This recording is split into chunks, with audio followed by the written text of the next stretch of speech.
Hi welcome to Aadhini's kitchen. நாம் இன்றைக்கி ஸ்பெஷலாக என்ன பண்ணுறோன்னு பார்த்தீங்கன்னா சப்பாத்தி, முருங்கைக்கீரை சப்பாத்தி வித் கடாய் பன்னீர் ரெசிபி. வாங்க எப்படி செய்கிறதுன்னு பார்க்கலாமா?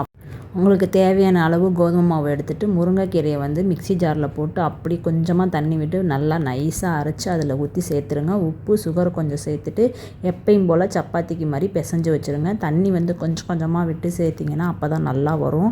நீங்கள் எப்பயும் தேய்ச்சி வைக்கிற மாதிரி தேய்ச்சிட்டு இது கொஞ்சமாக எண்ணெய் விட்டு இது வந்து ரொம்ப வரலாக ஆகாமல் காஞ்சி போகாமல் இருக்கிறதுக்காக எண்ணெய் கொஞ்சமாக விட்டு மூடி வைக்கிறோம். இதுக்கப்புறம் கடாய் பண்ணி செய்கிறதுக்கு வந்து தக்காளி 2 தக்காளி எடுத்து நீங்கள் அதில் கொஞ்சமாக முந்திரி சேர்த்து நல்லா ஃபைனாக அரைச்சி வச்சுக்கோங்க. அதுக்கப்புறம் வெஜிடபிள்ஸ் வந்து பார்த்திங்கன்னா ஆனியன், தக்காளி, கேப்சிகம், அதோட பன்னீர் சேர்த்து அதில் வந்து 2 ஸ்பூன் தயிர் சேர்த்து உப்பு, கரம் மசாலா, மல்லித்தூள், மஞ்சள் தூள், மிளகாத்தூள், பெப்பர் கொஞ்சம் சேர்த்துட்டு நல்லா வந்து மிக்ஸ் பண்ணி கொஞ்சம் நேரம் ஊற வச்சுருங்க. ஒரு 10 மினிட்ஸ் வரைக்கும் ஊற வச்சிங்கன்னா சூப்பராக வரும். கடாய் பன்னீர்லாம் வந்து நம்ம ரெஸ்டாரண்ட்டு போனால் தான் சாப்பிட முடியும் அப்படின்னு கிடையாது. எப்போ வேணாலும் நம்ம நினைக்கும் போதெல்லாம் வீட்டிலையே செஞ்சு சாப்பிட்லாம். செம்ம டேஸ்ட்டாக இருக்கும். இந்த பன்னீர் வந்து நாங்கள் வீட்டிலையே செஞ்ச ரெசிபி தான். சூப்பராக வந்திருக்கு. நாங்கள் கொஞ்சம் முன்னாடியே செஞ்சு வச்சிட்டனால கொஞ்சம் அந்த திரியாக ஆகிடுச்சு. நீங்கள் ஃப்ரெஷ்ஷாக அப்போவே செஞ்சு போட்டிங்கன்னா நல்லா சாஃப்டாக ஸ்பாஞ்சியாக சூப்பராக இருக்கும். அதுக்கப்புறம் வாங்க நம்ம கடாய் பன்னீர் செஞ்சிடலாம். ஒரு கடாயில் எண்ணெய் கொஞ்சம் பட்டர் கொஞ்சம் விட்டுட்டு பொடியாக கட் பண்ண ஆனியன், கொஞ்சம் இஞ்சி பூண்டு போட்டு நல்லா ஃப்ரை பண்ணதுக்கப்புறம் அந்த தக்காளி பேஸ்ட்டை ஊற்றிடுங்க. இதுவும் வந்து எண்ணெய் பிரிஞ்சு வர்ற அளவுக்கு நல்லா தொக்கு மாதிரி ஃப்ரை ஆனதுக்கப்புறம் கொஞ்சம் தண்ணி விட்டு அதையும் நல்லா ட்ரை பண்ணிக்கோங்க. நல்லா மூடி போட்டு எண்ணெய் பிரிஞ்சு வர வரைக்கும் ட்ரை பண்ணிவிட்டு அதுக்கப்புறம் நம்ம வந்து ஊற வச்சுருக்கிற பன்னீர் சேர்த்துடலாம். பன்னீர் வந்து ரொம்ப நேரம் வேகணும்லாம் அவசியம் இல்லை, கொஞ்சம் நேரம் வெந்தாலே போதும். மசாலா வந்து பார்த்திங்கன்னா உப்பு, கரம் மசாலா, மிளகாத்தூள் கொஞ்சம், ஏன்னா ஆல்ரெடி நம்ம அதில் எல்லா மசாலாவும் சேர்த்துருக்கோம். அதனால் காரத்துக்கு ஏற்ற மாதிரி சேர்த்துக்கோங்க. இது வந்து ரொம்ப நேரம் வேகணும்னு அவசியம் இல்லை. கொஞ்சமாக நீங்கள் வந்து தண்ணி அதை வாஷ் பண்ணிவிட்டு கொஞ்சம் சேர்த்துக்கிட்டிங்கன்னா போதும். உங்களுக்கு எவ்வளோ ரொம்ப திக்காக இருக்கவும் தேவையில்லை, ரொம்ப தண்ணியாகவும் இருக்கக்கூடாது. மீடியமாக கிரேவி பக்குவத்தில் இருக்கணும்.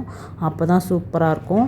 லாஸ்ட்டாக வந்து சுகர் ஒரு 1/2 ஸ்பூன் சேர்த்துக்கோங்க. எல்லா டேஸ்ட்டும் இருக்கும் இதில், சால்ட்டு, சுகரு, காரம் எல்லாமே. அதுக்கப்புறம் கஸ்தூரி மெத்தி கொஞ்சமாக சேர்த்துக்கோங்க. கடைசியாக செம்ம அல்டிமேட்டான கடாய் பன்னீர் ரெடி. இதே மெத்தடில் செஞ்சு நீங்களும் வந்து சப்பாத்தி கூட வச்சு சாப்பிட்டு சப்பாத்தி, நான், பரோட்டா எல்லாத்துக்குமே வச்சு சாப்பிட்லாம். சூப்பராக இருக்கும். வாங்க நம்ம இப்போது சப்பாத்தி, க்ரீன் சப்பாத்தி எப்படி செய்கிறதுன்னு பார்க்கலாங்களா? ஃபஸ்ட்டு வந்து இது ஊற வச்ச சப்பாத்தி மாவு எடுத்து ரொம்ப டைட்டாக இருக்கா இல்லை வந்து கொஞ்சம் லூஸாக இருக்கான்னு பார்த்துட்டு, ரொம்ப லூஸாக இருந்துச்சுன்னா லைட்டாக மாவு போட்டு பிசைஞ்சுக்கோங்க. ஃபஸ்ட்டு எத்தனை உருண்டை உங்களுக்கு வருதோ அதை பிடிச்சி வச்சுக்கலாம். அப்போ தான் நமக்கு தேய்க்கிறதுக்கு ஈஸியாக இருக்கும். அந்த மாதிரி கையில் எடுத்து நல்லா பவுல் பண்ணிக்கோங்க. அதுக்கப்புறம் 2 இது தட்டிட்டு அப்புறம் நீங்கள் எப்போயும் ரோல் பண்ணுற மாதிரி வந்தீங்கன்னா கரெக்டாக நல்லா அந்த ரவுண்ட் ஷேப்பில் வரும். நமக்கு வந்து எந்த இதுவும் வராது. கொஞ்சம் திக்னஸாகவே போட்டுக்கோங்க. அப்போ தான் இந்த சப்பாத்தி நல்லாயிருக்கும். ரொம்ப மெலிசாக இருந்தால் முருகல் ஆகிடும், சப்பாத்தி நல்லா உப்பி வராது.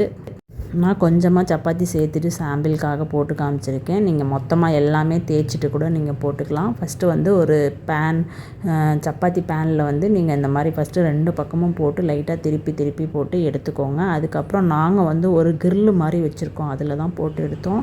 நீங்கள் கிரில் இல்லை அப்படின்னா சப்பாத்தி பேன்லேயே ஃபுல்லாக போட்டு எடுத்துங்க. பார்த்தீங்களா எவ்வளோ சூப்பராக உப்பி வருது பார்த்தீங்களா? அப்படியே பூரி மாதிரி வரும். சப்பாத்தி நல்லா சாஃப்டாக இருக்கும், ஹெல்த்தியும் கூட. முருங்கைக்கீரை போட்டிருக்கனால நீங்களும் ட்ரை பண்ணி பாருங்கள் ஃப்ரெண்ட்ஸ். வீடியோ பிடிச்சிருந்துச்சுன்னா லைக் பண்ணிவிடுங்க. அப்படியே நம்ம சேனலை ஒரு சப்ஸ்கிரைப் பண்ணி விட்டுருங்க.